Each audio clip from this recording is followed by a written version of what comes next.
Uneducated, unfiltered, unhinged. This is the Mangina Dialogues. We at it again with your host Nick Scopes and the TheGregalcious. You know how we do, cause you know we keeping it gangster and silly. Unplugged like a full swung titty. Bout get jitty, cause you know we down to the nitty and the gritty. And we make shit sound so damn pretty. Yeah, cause this unhinged comedy. And right now you're in the mix, so get ready, cause we bout to get it poppin', and we ain't stopping. Uneducated, unfiltered, unhinged. This the Mangina Dialogues. We at it again. Yeah, we at it again. Uneducated, unfiltered, unhinged. This the Mangina Dialogues. We at it again. Hello and welcome to the Mangina Dialogues. I am your host, Nick Scopoletti. And I'm TheGregalcious. And today, our guest is Jay Blakesberg. What's up, my man? What's happening? I have a really important question. Yes. Is there any correlation between mangina and Gregalcious? Is a mangina Gregalcious? You know? I mean, I think the answer is obviously yes. I mean, it has to be, doesn't it? Ask Nick, he knows. I think it's very similar. I mean, nobody's ever asked that before. Like, I'm the only clever person to put those two you things together. You are actually the only clever person we've ever had on here. Right. Yeah, that was actually really good. In the whole history, the 3-month history. And my daughter says I'm not funny. Well, Greg has a similar story, right? Yeah, Your kids don't think you're funny at all. Not in the least. I'm driving in the car with my 12-year-old, he's really the funny one, and he says to me, he's like, "Dad, a lot of people listen to your podcast, right?" I'm like, "Yeah," and he's like, "And they think you're funny?" I'm like, "Some people do." He immediately responds with, "I need to meet these people." That's what I get at There home. you go. All right. Well, thanks for having me, guys. I'm happy to be here in Fairfield, Connecticut, the world headquarters of the Mangina Dialogues. At the train station in downtown Fairfield. Yeah, right across from FTC. Yep. Where you'll be doing a little thing later. Yeah. Pretty important thing. Yeah. The first question I always like to ask, what'd you think of that intro song? Well, I think I've already made my statement. You know, like, is a mangina Gregalcious? It is. That's the name of this. That's what we're naming the episode. Yeah, there you go. Boom. It's like Reese's and what was that old commercial with the Reese's and the chocolate bar? You don't remember? You're too young. No. Well, there was a pirate. No, I don't know. I have no idea. Where the pirate had the chocolate bar and he dropped it in the Reese's tub of peanut butter and. Nope. Okay. Maybe that's my 200 hits of acid in Grateful Dead tour in 1989. Maybe that's where I made that up. 1989. I did 10 hits of acid at my 100th Grateful Dead concert. When was that? Madison Square Garden in March of 1981. Wow. It was like it was a division thing, 100, 10, like 10 went into 100 really cleanly. So I figured I'd do 10 drops of liquid. Which was the best? Which drop? All 10 of them together. Oh, it went. Yeah. You didn't want to space them out like No. You go big, you go once, you go big. Go big or go home. We were kids, man, and when you do that much LSD, and I haven't done that much LSD in decades, all at once. But when you do that much acid, you basically can't see anything. Like all you can see in front of you is a wall of wallpaper, wow. Patterns and colors and swirls, and like you basically need to be guided through your life for a good 3 to 5 hours. People have to hold your hand. I mean, you can still have fun and dance, but you can't. Like you couldn't say I have to go to the bathroom because you would never see it. Do you remember the set? Like, do you remember the show? No, not at all. No, I should actually go back and I do remember that it was a good show. I feel like they played the wheel, but they always play the wheel. I'll have to go back and run that much acid. It's always the wheel. But it's also a weird thing because it was March of '81, and it was just like literally a month later that I went down to a FedEx office in Edison, New Jersey, and picked up a package of LSD that was shipped to me by a guy named Brother Tom in San Francisco. That happened to contain 2,000 hits of acid, and the Edison police were waiting for me. And they threw me against the wall, and they were like, "You're under arrest, motherfucker!" Right? It's like you see on that shit on TV. Like really, they threw me. You're under arrest, motherfucker. So how did they know there was 2,000 tabs of acid in there? They were watching BT, Brother Tom, BT in San Francisco, and he had this LSD underground LSD distribution network that I was part of. We were trying to save the world. Obviously, it came above ground. He did come above ground, and the cops are watching him closely. And so in Edison, New Jersey, that was a big bust. That was like big time. That's a big bust anywhere. Yeah. Well, I don't know. Yeah. 2,000 tabs. Yeah. What was on it? The cop's name, who he put his business card in there from the San Francisco Police Department. His name was Officer McCool. I'm telling you, you can't make this shit up, right? Holy and Brother Tom. And on the back of his business card, it said "Greetings from San Francisco." No chance. Yeah, in the package. Yeah, because they opened it in San Francisco and then shipped it, and then were waiting for me, and Oh, so okay. Yeah, so they were watching BT, and they were called Red Ganjas was the flavor. That was the design. It was sort of looked like a butterfly. Oh my God! And I'll talk a little bit about that tonight in my slideshow. And what happened after that? Went to women's prison. I got grounded. I got grounded by the state of New Jersey or your parents? My parents, when they finally bailed me out of jail after a week of hanging out in county jail. As the wheels of justice spun slowly, eventually I was convicted of possession of a controlled dangerous substance with intent to distribute, and I was sentenced to 5 years in state prison, and was very fortunate that I actually only was in prison for 8 short months. Wow.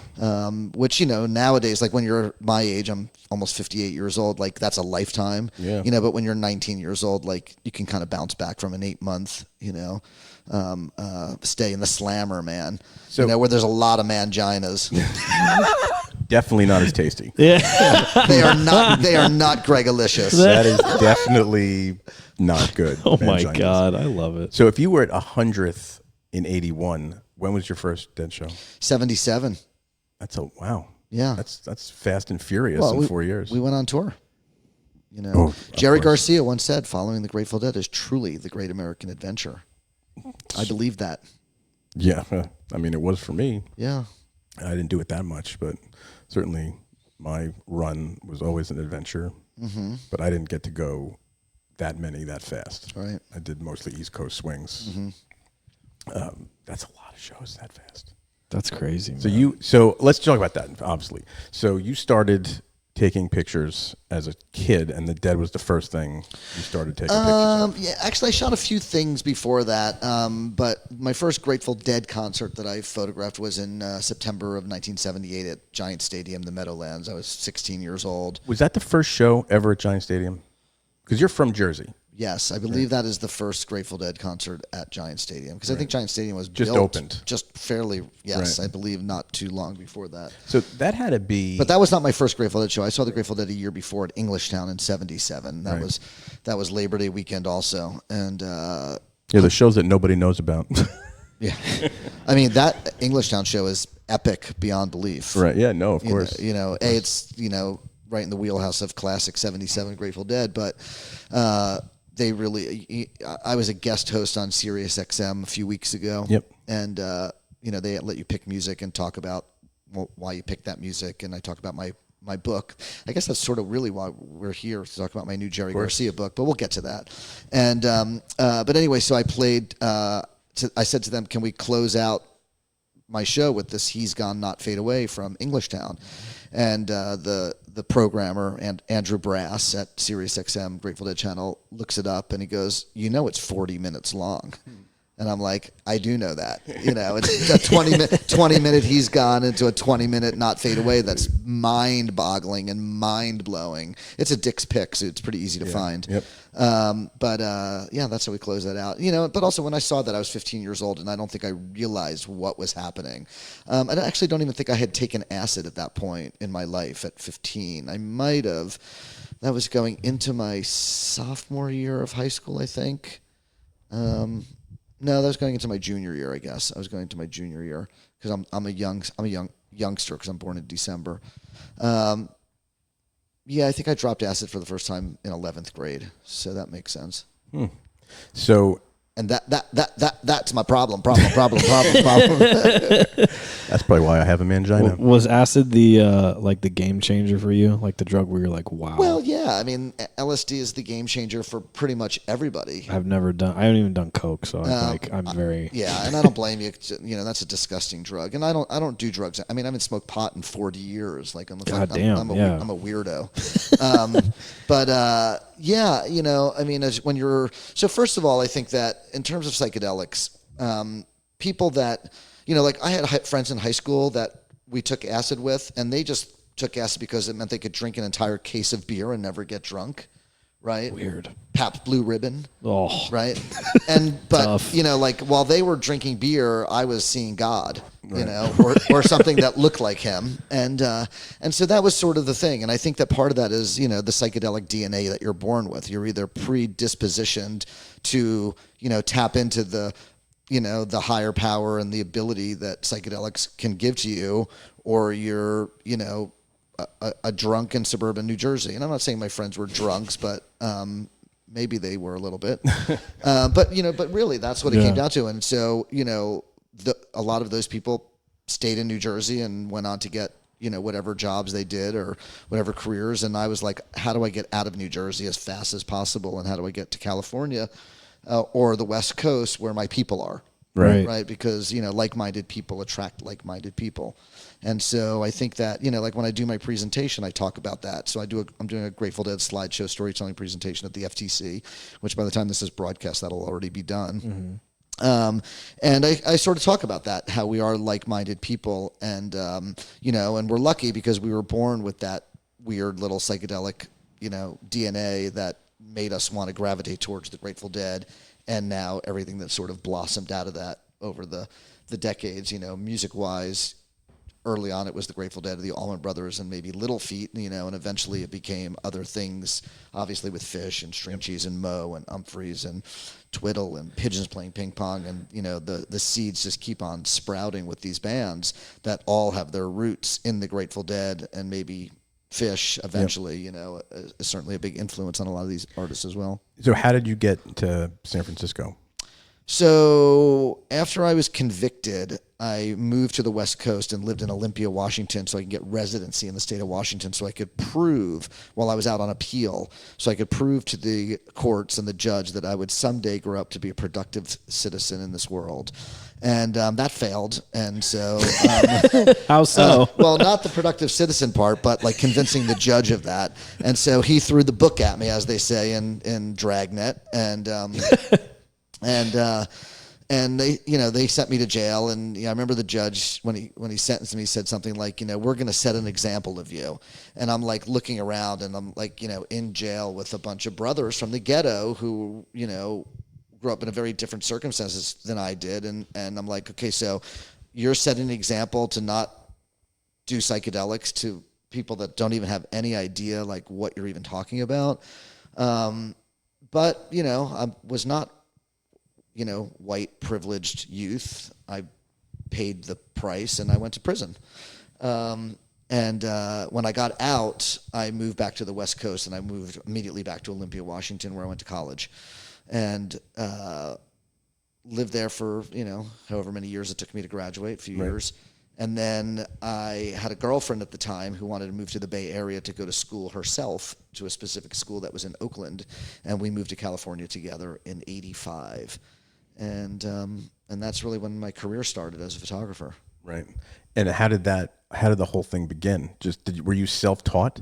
Yes. Right. I am pretty much self-taught as a photographer. Now, I look back at photographs that I took when I was 16 and 17, 18 years old, and I will say that I think I had an eye. People say, oh, you have an eye for photography. Like, I did know how to compose pictures. Like, probably you're a guy who's sitting here videotaping me. He probably has me like from the chin up and like nothing else there, because Jesse smiled. I think so. No, you hand your camera to somebody and say take a picture, and they take a picture of you from the chin up. Like one of those things. So yes, I knew how to compose photographs, and I knew what a good photograph looked like. But when I moved to the Bay Area, I was shooting live rock and roll mostly, but I realized pretty quickly that the only way that I was actually going to be able to make a living, because I looked in magazines, and that's what I want to shoot. I'd be like, wow, look at that picture on the cover of that magazine, or look at the picture that's the big 2-page opening spread in that magazine. And then you go 3 pages in, and there would be a little tiny 2-inch photo of a live shot of that artist performing. And I'm like, okay, so I got $100 for that picture that's this big, 2 inches high. I bet you the guy who's shooting the cover is getting $1,000 or $2,000 or whatever it is. And so I quickly realized that if I was going to make it as a photographer, I needed to learn how to do portraiture.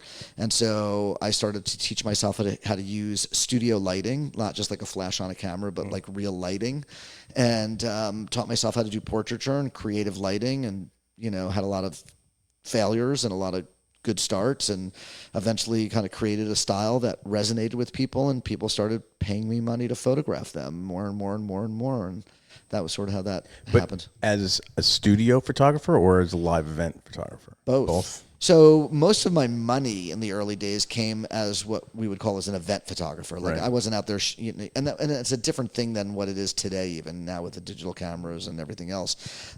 You know, like a lot of what I was doing was in the rock and roll world. So like my clients were still like Warner Brothers Records and A&M and Geffen and Sony and Columbia Records, RCA, etc. But it was the local record company people in San Francisco that were hiring me. They'd be like, hey, we're having a dinner with Janet Jackson and Paula Abdul. Can you come and get some shots of them with all the people from Virgin Records, Tower Records, and all the local radio stations, you know, like we call, you know, the grip and grin, right? And so I was doing a lot, but then a lot of that stuff would also be like, hey, can you come to the Keith Richards concert? Because we're going to be doing a little backstage meet and greet with Keith and these people from this radio station.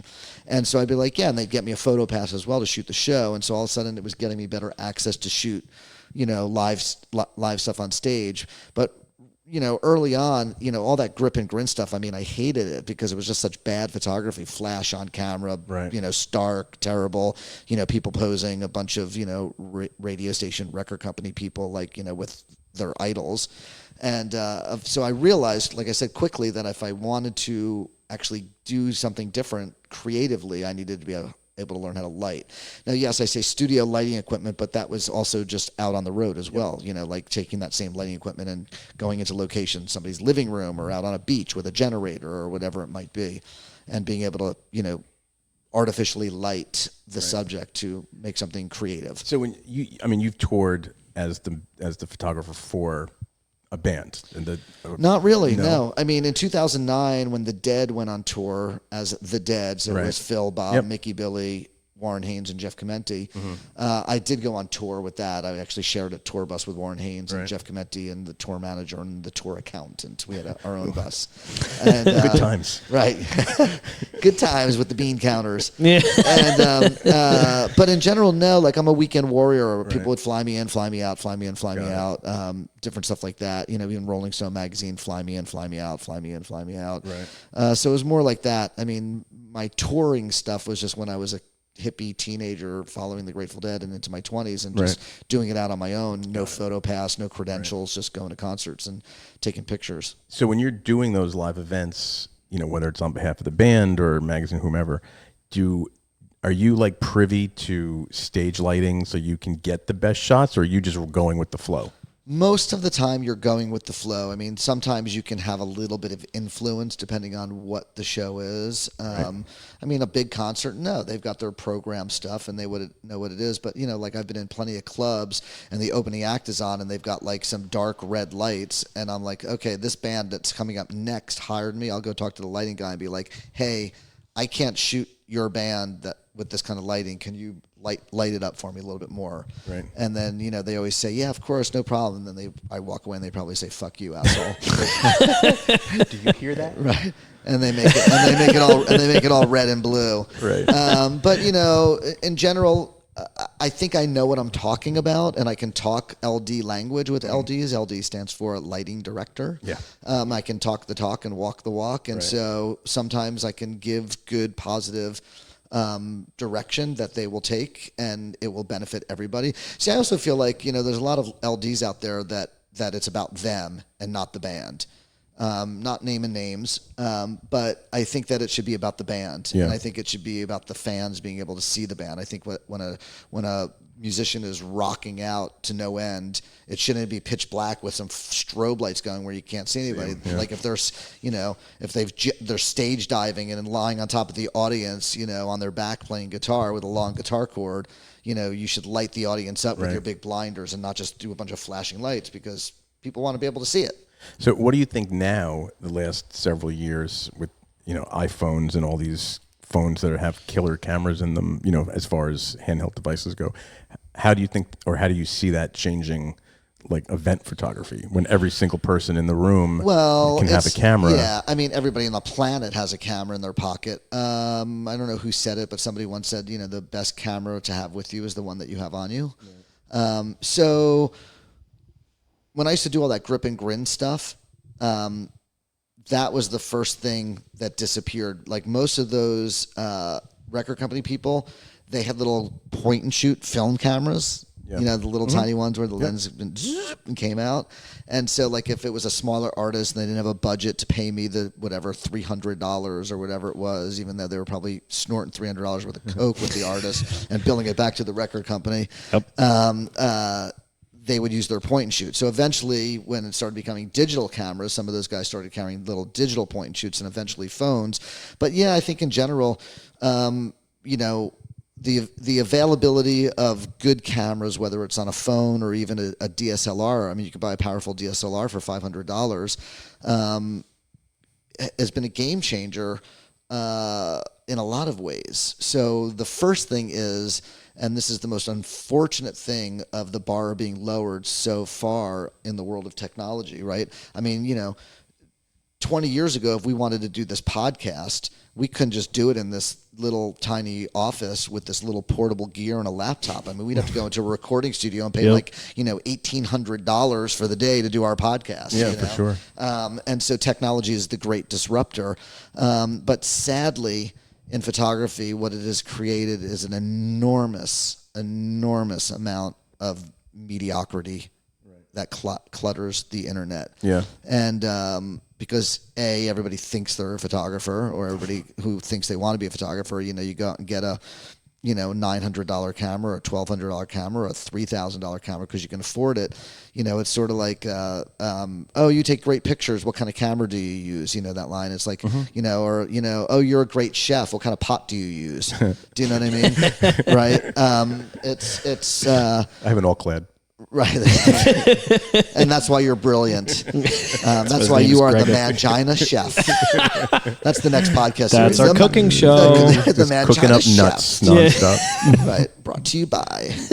So, and you guys have seen this a million times. You go on social media and you go see your favorite rock band, and somebody's standing at the soundboard and they take a picture with their cell phone everything is all blown out on stage, and maybe you could see the video screens, and you post it online and you get 80 likes and 30 comments from your friends that say, amazing, incredible, like the best day, I can't, it's like, no, garbage, clutter, ruining it all for everybody. Put your fucking phone down, because there's probably a really good photographer on stage or in the pit getting a good picture that is happy to share it, that you can share on your page and be like, I was at this show. Yeah, right. Right? You don't have to prove it with your shitty fucking cell phone photo, right? And so, and unfortunately, it's gone further than social media. So, 10, 15, 20 years ago, a job where you actually needed to hire a professional, like 20 years ago, you needed a professional audio engineer to do this. Like, 100%. Like Nick and Gegalcious, right? Couldn't be fucking running the audio and being the host of the Mangina dialogue. Sorry, Greg, I called you Gary. It's fine. My mother does. Gegalcious almost sounded as good. Nicolicious, Gregalicious. Right? You should be a bunch of lollipops. But like in the old days, like you wouldn't even know how to twist the knobs and get the level and put the reverb on, so it's Mangina. Yeah, plenty of girls out there that would echo that. Right. And so, and it's the same thing with photography. So in the, back in the day, you actually needed to hire a professional, someone who had, creative skills as well as technical skills that could take a photograph. And that might cost you $3,000 or $5,000. But now you've got 80 people standing behind me saying, I'll do it for $300. Yeah. I'll do it for $400. I'll do it for $600. I'll do it for $100. Wait, I'll do it for a free photo pass. Yeah. Right. And so, again, it's so when you've got an art director or a photo editor or a magazine or a trade magazine, like I used to do a lot of work for like computer magazines and trade magazines, and weird tech jobs, because I live in San Francisco and Silicon Valley, and they'd be like, can you go shoot this magazine cover? We can give you $5,000. I'm like, fuck yeah, I'll go shoot your hedge fund social media technology guru for $5,000. Sign me up. And so nowadays, that same shoot goes for $500 because they don't give a fuck. Yeah. Right. And that's why, unfortunately, and it's the same thing in music and it's the same thing in film, is that there's a lot of garbage out there because the bar is so lowered, and it's technology. Technology is the great disruptor. And listen, I'm all for technology, and it's great, and I'm not complaining. It's just that's the way it is. You asked the question. I'm just trying to explain. Yeah, no, I'm just like, curious. what did cell phones do? Like, I still try and do my thing, and I still try and no matter what, I'm still trying to take a great photograph. You use your phone to take a lot of pictures? No, just like when I'm walking around, right. like weird things that I might see. But I try and take. I try and take my photos on a real camera. Yeah. What of all, let's break it into... Nick is very quiet here. Is he always this quiet? No, he's not. Well, this is the thing, right? Like I was reading about you and looking you up, and like he's a Deadhead. Right. I was born in 1988, so Right. I kind of like missed it. And I grew up with, my father was like all into like Earth, Wind and Fire and like... Man, you know what? All I listen to on Sirius XM now is Soul Town, Channel Do you? 49. Do you know that channel? Yeah, It's the best. my dad is only listen. One time when I was a kid, I asked him about Led Zeppelin. He said, "We don't listen to that white people shit." And I was like, "We're white though." Backstabbers, baby. My dad's like, "I don't like it." Like Right. he was a drummer, so Soul that's- Town is so good. It's great. Since they got rid of Jam On, Channel 29, I went to Soul Town. So Is that not coming back? Jam On? Yeah. I think it's on. It's like pre-programmed on the internet, maybe your phone. Right. And if you have a brand new car that has like 900 Sirius channels, I think it's like channel number 749 or something. I don't have that many. Yeah. You actually have to have a new Sirius system for it to actually. Oh, really? Yeah. But anyway, so I don't know where we were. I think I mentioned something about Nick being quiet. Yeah, Nick's got something cooking up there somewhere. He's thinking. He's gonna get us. And he's gonna be like. Well, one of the people I did see that you shot, he said, I think you worked with Metallica. I have shot Metallica. Yeah. I was like, Bay Area holy band. shit, yeah. Yeah, they're And the U2 they're thing. badass motherfuckers in Metallica, and Yeah. and so is U2, and and I've shot all that stuff, but I really don't shoot that much of that stuff anymore. I mean, I actually did shoot Metallica just like 2 or 3 years ago for a very specific client. The company that makes all the speakers that they use in concert is a client of mine. They're called Meyer Sound. I'm wearing a Meyer Sound sweatshirt right now. And, I gotta say, you got a great outfit. That I will comment on. The purple, I'm digging right, all I got of purple it. shoes, purple pants, your and a purple phone shirt, case, and my phone case. It's awesome. So my kids call me Purple J. Right. Purple J. Purple J. But every once in a while, my daughter's like, "Hey, perp," and then people that are looking around like, "Wait, is he a perpetrator? Is he going right for the mangina? Get away from the playground. Right? Call the cops. It's a perp. Perp Check is his here. pant pockets. Perp is here. Brother Tom, send him a package. Here's a story like about the kids, getting run away. So like when I was in about 11th grade in the 1970s, there was a marijuana drought, right? There was like no weed, like nobody could buy any weed. Really? Yeah, it was like Okay. a drought, a marijuana drought. Like, we smoked Colombian pot. It was $45 an ounce, but some of it would make you fucking hallucinate, right? There was like some really good Colombian gold and shit like that. And so, some older kids that were my brother's age and my sister's age, they were like, "Hey, man, we're going to go and score a pound of weed from this guy over in Scotch Plains. It's the next town over." So the four of us get into his Dodge Dart, and we drive over, and we're parked in front of the house, and we're all totally fucking baked on weed. And we're parked like one house away from the house where this guy, Mark, went in to buy the pot. And none of us really noticed it, but like straight ahead, about 3 or 4 houses up, the street ended and it teed, and there was a house there with a bunch of kids playing on the front lawn. And all of a sudden the parents came out and they started grabbing the kids and bringing them into the house. And we didn't know what was going on, right? But somebody thought that we were a bunch of perps, right? Okay, like our pervs, like we were hanging out, and all of a sudden the cops pull up behind us, and they're like, "License and registration." And and I was a kid, but the kid that was driving, the guy that's driving, I think it was this guy named Tony. He played it totally cool, and they're like, "Well, what are you guys doing here?" And we're like, our friend is inside visiting his new girlfriend." And they're like, "Well, which house is it?" He goes, he wouldn't really tell us. He wanted to kind of keep his girlfriend a secret, And eventually they let us go, and then the cop left, and 10 minutes later, and there was no cell phones. Like, we couldn't be texting him in the house being like, "Dude, don't come out with the brown bag and the pound of weed." Yeah. But thank God they were probably snorting coke and eating mangina or something. It's a hell of a good pie. And eventually, like, he walked out and got in the car, and we drove away. But we could have all been fucking busted, Dragnet style right there. But they were dragging the kids in the house, and we were like so stoned, and we were like, it was like a Cheech and Chong movie, Full of manginas. I love that. Those times must have been interesting. My father was on the road for 6 years in the 70s with him and his buddies in a band, right? And, they're Italians, they're from the Northeast, they had long hair, bell bottoms and all that stuff. And he was telling me they walked into a diner somewhere in the South and they had to turn around and leave immediately. And I was like, why? And he's like, the way we looked. I was like, you had long hair. He's like, dude, he goes, you don't understand. He goes, bunch of Italians from New York with long hair and bell bottoms. Right. Doesn't fly in Macon, Georgia. And I was like, what the hell are you talking? Like, it's funny to hear that story. It's like, that's, I guess, how it was. Actually, in Macon, it probably would fly because the Allman Brothers were from there. Yeah. But anywhere else in Alabama or, any of those other states, Mississippi, Yeah, it was not good. They just had to leave. Yeah, they'd get their asses kicked. So let's talk about the show you're doing tonight. Okay. Like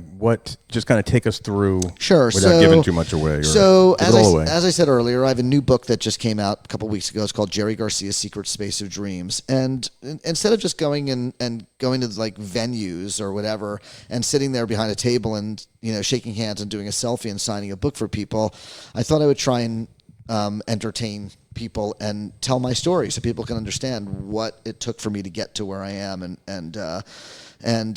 make a book. And this book is my 15th coffee table book of my music photography. And so I put together a slideshow. I did a book that came out 4 years ago called Hippie Chick, A Tale of Love, Devotion, and Surrender.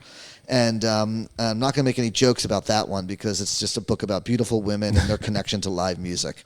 And when I did that book tour, that's when I started doing the slideshow. And then eventually I was asked to do a Grateful Dead specific slideshow at an event I did in Colorado with a band called Leftover Salmon. And I did it. It went really well. It was really fun. And since then, and that was, I think, 3 or 4 years ago, I've added to and developed the slideshow into, it's like a performance. It really is. And so it starts out when I'm a kid in suburban New Jersey in 1970s and, in my bedroom smoking weed and drinking beer and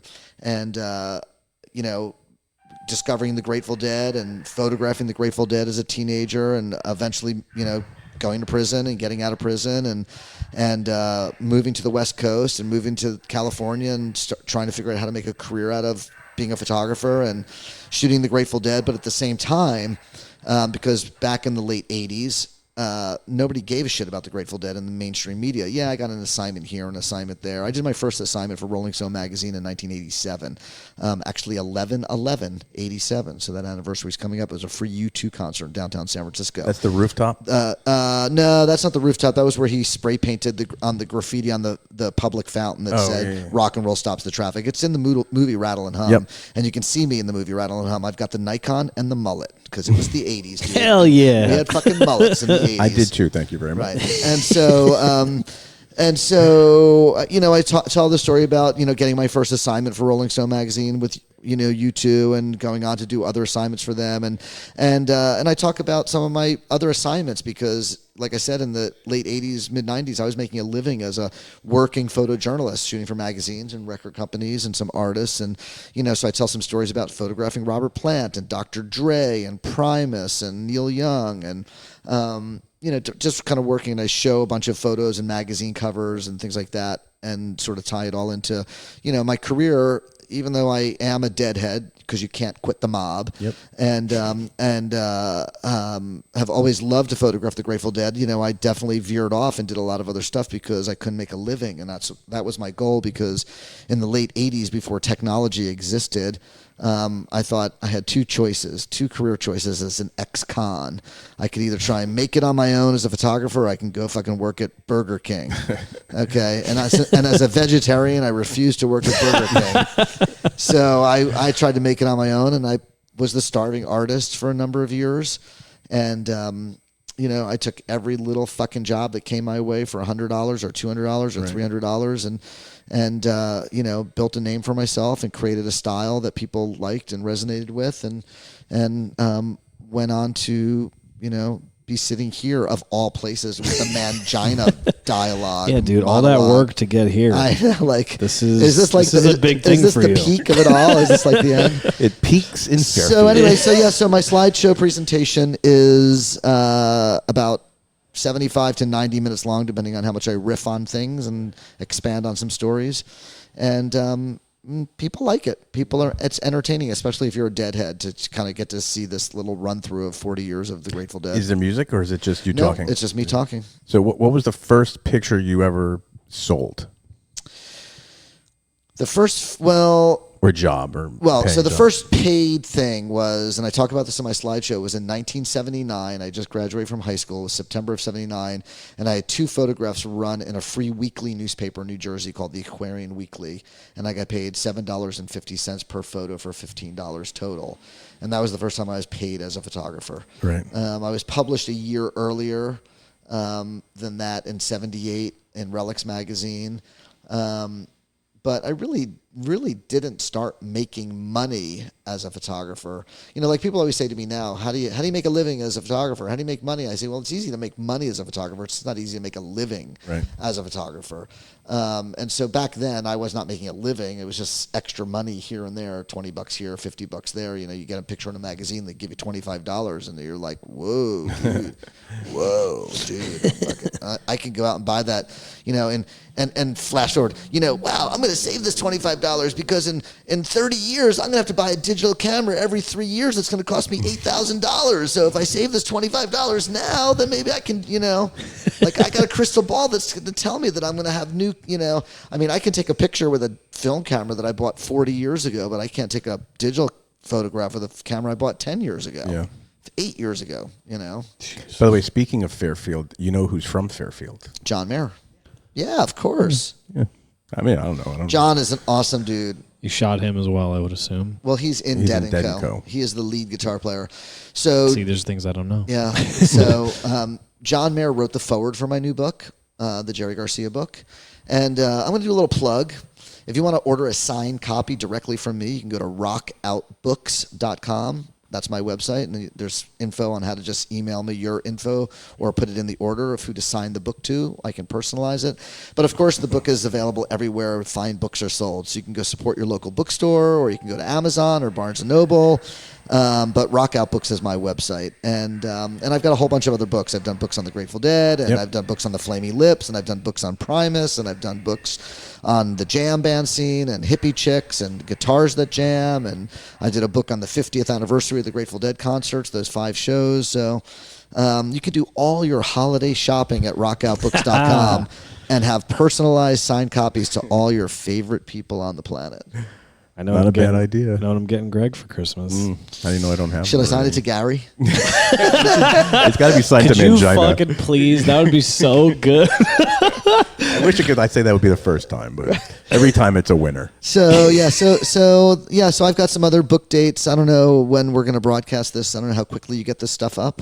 This week? Yeah. Okay, so Sunday or Wednesday. Okay, so good. So some of my other events are, since it's going to be after this, on November 17th, I'm doing a book event at Terrapin Crossroads in San Rafael, California. That's Phil Lesch's club. That's a Sunday, November 17th. And then on November 19th and 20th, I'm going to be in Rochester, New York, and Buffalo, New York. On the 19th, I'll be at the JCC, and on the 20th, I'll be at the Buffalo Ironworks. We're actually going to do it in an auxiliary space, but they're the promoters, the Buffalo Ironworks. And then on November 24th, I'll be at Michael's on Main in Santa Cruz, California, which is, I think technically it's in SoCal, California. It's very, I hear that it's very similar to Buffalo. What, Santa Cruz? Santa Cruz, yeah, pretty much. Climate-wise. And Yeah. economy-wise, everything. But yeah, so those, and all 4 of those presentations, the 17th, the 19th, the 20th, and the 24th, are all, I'm going to be doing my slideshow storytelling presentation. And I think all of them are free events, except for the one in Rochester, I think is $8 or something like that, but they're going to have live music also. So how many days a year are you on the road shooting live music? So it's hard to say, but a lot. I do Yeah. travel a lot. In the summer we get to festival season, and I do a It bunch seems like of different Every festivals. picture I see is yours in the jam I bands, own the like- internet. It's just like I ever my Instagram. It's there's Jay. There's Right. Well, that's good. At least the algorithm is working. The funky, right. I'm going to start tagging everything Mangina. Oh my god, that'd be awesome. That'd be great. We wouldn't mind the extra audience. Sorry, I cannot do that. My manager and agent is whispering in my ear. You're not allowed to do that. But I will hashtag Mangina when you tell me this is going to air, and I will, for sure. We'll make a groovy graphic and put it up and tell everybody they can go and listen. I'm to definitely not shy. You can listen to you and me and Nick the Quiet Beetle over here. Just learning, man. Learning. It's all good. You got to learn somehow. I'm learning. So Nick, you're like 31 years old. 31. And how old are you, Gregalcious? 10 years old, younger than you. Okay, you're 48. He doesn't like to say it out 40. loud. Are you 47 or 48? 40. Actually, I'm 49. I don't know.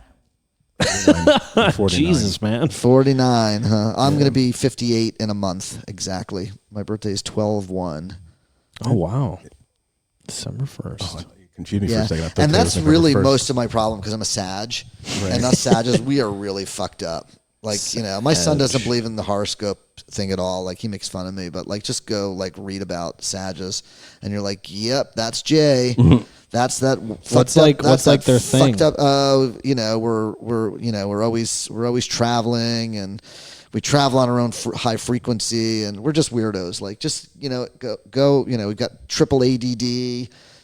Can't concentrate. Always I've always definitely moving on to the next thing. I've dated a few Sages. How old are in my your life. kids? My children are 24 and 26. Do they like go out with you, like on the road? And They don't go on the road. Well, my daughter went on the road with me a little bit this summer. We had a great time. We went to Red Rocks to see My Morning Jacket. Oh, awesome. We did Daddy-Daughter My Morning Jacket tour. Wow. And so we did all 4 shows that they played this summer. The Cap in Portchester, Right. Forest Hills, and the 2 at Red Rocks. And then my daughter came out to the Oregon Country Fair with me in July.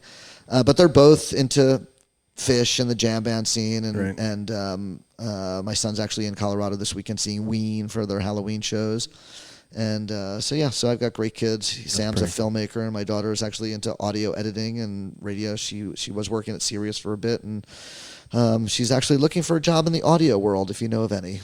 So I'll put that out there. my son's name is Sam too. Oh, cool. Yeah. Oh. He calls me a vag. Yeah, my daughter's name, her real name is Erica, but her name is Ricky, and we call her Lil Rix. That's cute. Lil Rix. Lil That's her Rix. rap name. Yeah, it's her rap name. Well, I think she's Lil Rix because she's like 5'1". So Oh, okay. she's Still a good tiny. rap name. She's Lil Yeah. Rix, but she is loved by everybody. What She's badass. One of the things I wanted to ask too, real quick, is this is probably gonna be so hard to sum up for you, but you've done so much cool shit. What was like the moment or like the time where you're like, I can't fucking believe I get to do this for work? Like you were at an event or shooting something. And you're like, what? It's hard to say, but I think that I've had that epiphany many times. I'm sure with all. You get in front of somebody like Neil Young or Carlos Santana, but of course you're like trying to play it totally cool. Like, I mean, these guys are your fucking idols, you live by their words that they sing. And you're like, hey man, how's it going, Neil? Hey Carlos, can you tell me what it was like playing at Woodstock on LSD? Well, Jay. It's like that Chris Farley skit on Saturday Night Live. And as a matter of fact, yeah. I did the photos for Carlos Santana's 50 million selling record Supernatural, right? Which the 20th anniversary, I guess, of it is now. Yeah. Right? 99, 2009. Yeah. Yep. I'm not good at math, thank you. Yeah. And but when we did the shoot, like during lunch break, he was actually telling us what it was like to play guitar at Woodstock on acid. He's like, the neck was like a snake in his hands, and so I've been in. I always like to say that photography has, allowed me to go to a lot of places that a lot of people have never and will never get to go to. It's been an entree to, it's been a golden ticket. Yeah. To backstage and dressing rooms and recording studios and people's houses and just unique places that it gets you. So a little while ago you mentioned Little Feat. So did you shoot them a lot? So, well, it's interesting because Paul Barrere, the guitar player for Little Feat, just died very recently. Yeah. And He was a friend. Pearl and I knew each other for a long time. Oh, good. And great person. And so back in high school, we were huge Little Feat fans. Yeah. And when I made a Instagram or a Facebook post the other day about Paul passing away and posted a bunch of photos, I mentioned there was this one bootleg tape. There was a radio station in Long Island called WLIR, Yep. a very famous radio station in the 70s. And they used to do these live broadcasts from this place called Ultrasonic Studios on a sort of some sort of recording studio. And there was they had the Allman Brothers in there and Marshall Tucker and Little Feat. There's a bunch of them, right? And we had like the live bootleg tape, Little Feat, Ultrasonic Studios in 1974, and listened to that thing like 9,000 times, wore it out, got new copies, wore it out. And I mentioned that in that post that I did, and of course somebody like private messaged me like, dude, I've got the soundboards on Dropbox, No way. Send me your email. Like within an hour, like I had that tape again, and I listened to it immediately, But, we loved Little Feat, but I didn't really actually get to see them because, after Lowell died, but I did shoot Lowell George 2 nights before he died. No way. It was his solo tour, the Thanks I'll Eat It Here tour, and he played in this little tiny club in South Jersey. I feel like it was called New George's or something like that, but that was a club also that was in San Rafael, so maybe I'm remembering it wrong. Club Benet. I got to look up the name of the club, but when I told Fred Tackett, the other guitar player in Little Feat, about that gig, because he was on the solo tour with Lowell, he looks at me and goes, oh, I remember that gig. That place was a strip club during the day, okay, and the night when it wasn't a live music venue. Hell yeah! But I was 17 years old, right. when I was going down there, and I wasn't even old enough to get in, but I somehow convinced the owner or the manager, whoever it was, to just let me in the back door and take pictures. And it was like an hour drive south from my house, and I gotta go look up the name of that place. But I think he played one more show after that, one or two. It might have been DC and Bottom Line, or maybe just one of those, and then he died. Right. And I actually have 2 photos from that show that are actually in focus, exposed properly, and are actually decent photos of Lowell George.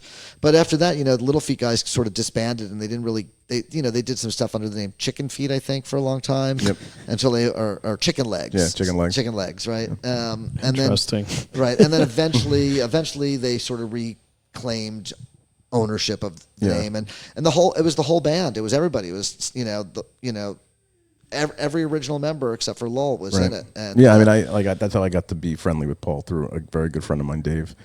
They Little Feat, when they got back together, actually a couple years after, they played our college in 1989, maybe. Sure. And then we just became. I was always a Little Feat fan, just from the music. And Billy Payne, the keyboard player, is a great photographer. Yeah. And we've bonded on photography, and we always talk about photography and stuff like that when we see each other. We traveled. He's in the Doobie Brothers now. Yeah, also. he's in the Doobies. Yeah, that's pretty awesome. Yeah. We traveled. I've driven to places to see Fred and Paul just like do their solo guitar thing, like silly places just in the middle of nowhere. Yeah. To just see them do that. Awesome.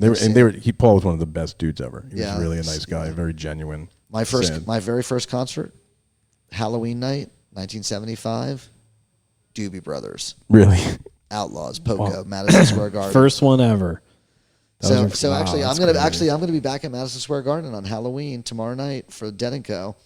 And so it'll be, whatever 2019 minus 1975 is, that many years. There's no chance I'm doing that math in my head. 25. I think it's 44. 44 years. Yeah, it's in the 40s. I can't believe I just did that. 44 years since my first concert ever at Madison Square Garden, and I'm back again this year. So, that's and it was the wild. Doobie Brothers, and it's funny because But that's not the first time you're back in Madison Square Garden. But on the anniversary, on that day, on that Halloween day. Oh. And I believe I was in 9th grade. I could have been in 10th grade. I have to go and look at it and do the math again. But so anyway, when I finally got around to meeting the Doobie Brothers and becoming friends with them, they hired me to do a shoot with them a number of years ago. I said to them, I go, hey, my very first concert when I was 14 years old was 14, was the Doobie Brothers at Madison Square Garden. I'm like, and I still love you guys. I had great taste in music then, and I still have great taste in music now because I still love the Doobie Brothers. Do you shoot all the Dead & Co shows or just specific No, ones? just kind of specific ones. Like usually, this is a weird little run they're doing here, which is 6 shows. So I'm just doing the 2 Garden shows and then the 2 New Year's shows. I think there's 10 shows. I'm doing 4 of them. In the summer, when they do a whole tour, I usually do 5 or 6 of them. I try and pick 1 or 2 stadium shows and then do some of the amphitheaters. So just sort of mix it up a little bit, just so we're sure that we have like really good, high quality pictures for media and do you pick the shows or do they pick the shows? Typically I pick the shows. Right. At least say, hey, these are the ones that I'm thinking, and if they say, well, we really think you should be at Fenway, or we really think you should be at Wrigley or something like that. And this last year I did 1 extra show because we added on the City Field one because that's the one where Mayor played Jerry's Wolf guitar, and I had helped facilitate that whole thing. Oh, really? Getting connected John to the owner of Wolf, and we secretly had the Wolf guitar flown to L.A. and he tried it out back in March. Because he called me up. He's like, Jay, I'm just feeling it. he goes, I feel like I need to play Jerry's Wolf guitar, and I know you're the guy that can make it happen. That's awesome. I'm like, I'm on it, dude. And we made it happen. And it was interesting because the guitar was in the Met exhibit. Yeah. Right? And so we actually got permission from the Met to take it out for the day, bring it to Citi Field for John to play it. Holy shit. Under armed security. We had armed security carry that guitar from the Met to the Citi Field and back again. And it's all on you. Yeah. There was insurance in place. No. Yeah. I wonder how much that's That insured would make for. a good heist movie. Like Steering. stoner heist movie. Yeah, stealing his guitar. So I have a house. I have a house here on Fire Island, on Long Island, and we made a movie called The Heist. Oh, really? Like around 10 years ago, with all the kids as the actors. Oh, wow. And it was like a jewelry heist movie that I shot like on a little point and shoot digital, point and shoot camera. And then we edited an iMovie, me and my son, and it's the most hilarious thing ever because these kids are all now like almost 30. Yeah. You know, they're like between 24 and 30, all the kids that are in this video. And we watch it like every couple of years, we break it out and watch it. It's the most hilarious thing ever. And imagine if the guitar was in it. Yeah. Talk about going to jail. The $2 million Wolf guitar. So, $2 million. all right. So, you guys, it's about 5 o'clock here, Yeah, you got and a I got to go thing. sound check across the street over at the FTC, which is the Fairfield Theater Company. And even though my event will be long gone by the time this is aired, if you are in the Connecticut area and you don't know about this venue, it's called the Warehouse at FTC, Fairfield Theater Company, and they have great live music there all the time. So it should be on your radar. If it's not, check out their website and FairfieldTheater.org. FairfieldTheater.org. They know that. And yeah, my new book, Jerry Garcia, Secret Space of Dreams. It's got photographs from 1978 until Jerry died in 1995. John Mayer wrote the foreword. Dave Schools from Widespread Panic wrote the afterword. David Gans, the host of the Grateful Dead Tales from the Golden Road on Sirius XM, wrote the introduction essay, and Jerry's daughter Trixie wrote an essay. And it's it's my 15th coffee table book. And you can, like I said, you can get it anywhere fine books are sold. Everywhere. Rockoutbooks.com is my website to learn more about it. And you can follow me on Instagram at J Blakesberg, on Twitter at J Blakesberg, and on Facebook, J Blakesberg Photography. Yeah. So that's me. What about you? Greg, you're I'm from gonna take a Jersey too. nap. Let's talk about New I grew up Jersey. in New Jersey, not where- far from you. Where? Bergen County, northern Jersey. Like Teaneck or something? No, northern Saddle River. Okay, got it. Yeah, I'm a Union County dude. Yep. Yeah, I just did a book signing in my hometown of Barnes and Noble in Clark, New Jersey, and I left New Jersey as a young teenager as a disgraced convicted felon, and I came back as the author of Jerry Garcia's Secret Space of Dreams. Dreams do come true. Welcome back. And then the next day I spoke in my old high school, which I've done a couple Did they times. give you a parade? Yeah, no, they haven't done that. Nor have they nominated me for the MVP award at my old high school. No. Did they change the I don't- flag to a tie dye? Yeah, I don't think I could ever be get into the Hall of Fame at my high school because of my felony record. I think you need to lobby Oh. the police department, like when they do like October, like the pink cars for breast awareness. They should make you a month and make all the police cars tie dyes. Right. It's funny because Summer tour tie you know, dyes. when we were teenagers, the local police hated us because we were always in trouble. They all sorts of weird shit that we did, and they knew us. They had our number. Yeah. Right. And so there was a kid that was in my grade, Jimmy Sarasa, I believe was his name. I just saw him. We just had our 40th high school reunion a couple weeks ago. And Did you shoot it? And I did take pictures of it, of course. Yeah. Somebody had to. Anyway, so back in high school, I remember Jimmy Sarasa was like a junior police officer, had like a fake uniform and whatnot. And so I'm like, Jimmy Sarasa, what's going on? I'm like, what have you been doing the last 25 years? He goes, I retired as captain of the Clark, New Jersey Police Department. Oh, no way. Like he became, like he was a patrolman, and then like he would, like in high school, like you didn't tell him you were smoking pot because Right. those were the days where it's like, don't go near that guy, he's a narc. Narc. He's like Niedermeyer from Animal House. Yes, exactly. That guy's a narc. Don't try and turn him on to any weed, man. Did he check your car before you left? No, but he's retired now, so He doesn't but give it's a just so shit. funny, Counts. Still counts. right? The convicted felon and the chief of the police hanging out together. That's a good picture. Yeah. Yeah. You should sell that one. Before and after. Yeah, exactly. Oh my god. All right, man. Well, we really appreciate this. Yeah, for real. At the time. All right. Well, thank you. I appreciate you having me. I hope that I said something interesting and All of it to me was enlightening. I could do this for 4 more hours. Yeah. All right. And I'll be at the thing with my kid. All right. Thank you. I appreciate it.